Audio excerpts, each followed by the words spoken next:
ઓની વહુ જોયેલી ઓભળેલી ખરી, વહુનો ઓભળેલી ખરી, પણ વહુનો અનુભવ ખબર નહીં. વહુ શબ્દ જ ઓભળેલો એટલે આ કે વહુ કેવી આવતી છે અને ખબર નહીં. હો એમ કરતો કરતો આવ્યો 4 વાગે બાજુનું આપણે ગામ રહ્યું ને એવું વિછોડા જેવું ગામ હતું. ગામમાં જતો રહ્યો.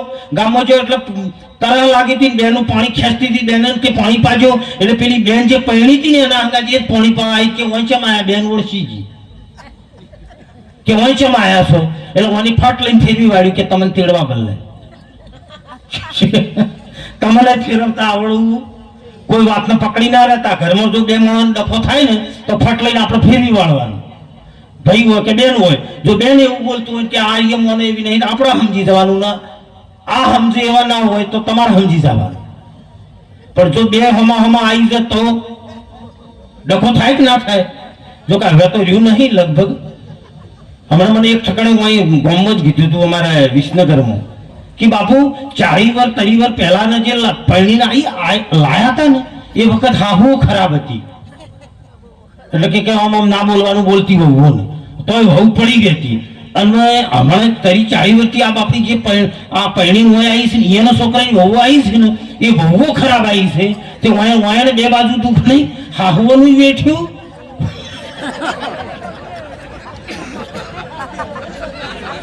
વાત સમજાય છે ને તમને?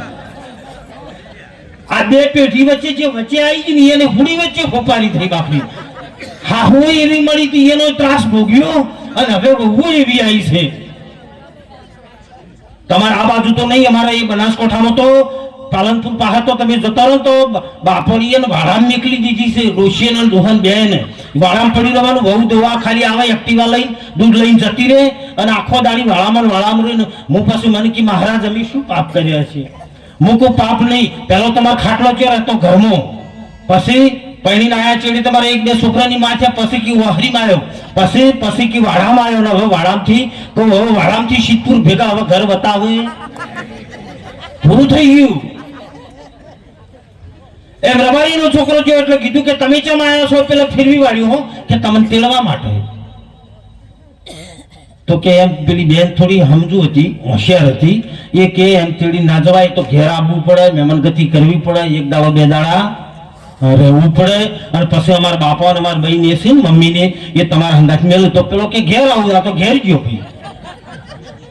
અસલ ખાટલો ઢાળ્યો, ચા બનાવો, રેડા જેવા આખા દૂધનો ચા પીધો, રોટલા કર્યા, હોજી રહ્યો, સવારે વહેલા ઉઠે ત્યાર છે કે હવે હેડ છે. એટલે પેલી બેન કે તારે હવે હેડવું છે હું નહીં નોખું. બાથરૂમમાં ગઈ, બાથરૂમમાં જઈને અસર જે હાહરીનો પોશાક હતો ને સાડી કબજો ચણીઓ એ પહેરીને તૈયાર થઈને ઠેલી લીધીને રોવા માંડી. પેલા આટલા ઘૂમટો કાઢ્યો ને એટલે પેલાને ખબર પડી કે હા આ તો સોડીમાંથી બહુ થાય. આ બહુ જ કે સોડીમાંથી થાય. હવે આ દેહીને એ દાડે પાકું જ થયું.